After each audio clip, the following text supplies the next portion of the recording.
তো ঘরে যে জল ছিল সেটা দিয়ে রাতটা কোনো মতে পার করার পর সকাল সকাল যখন এই ট্যাঙ্কার এসেছে তখন আমি বড়মশাইকে পাঠিয়ে দিয়েছি জল আনতে, কারণ আমি রান্না করতে লেগেছিলাম।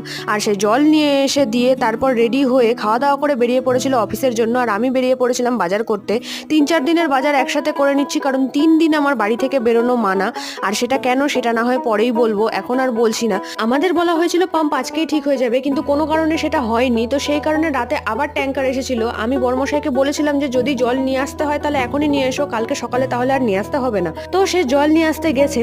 আর হ্যাঁ, আমি জানি আমি হেল্প করছি না, শুধু ভিডিও বানাচ্ছি। তার কারণ জলের ট্যাঙ্কারগুলো এমন সময় আসছে যখন আমি রান্না করতে লাগছি। আর দ্বিতীয়ত যদি আমি হেল্প করতে চাই তাও আমি পারবো না। তার কারণ হচ্ছে আমার পক্ষে সম্ভব না এভাবে 20-20 লিটারের জল ভরা বালতি 3rd ফ্লোরে তুলে নিয়ে আসা।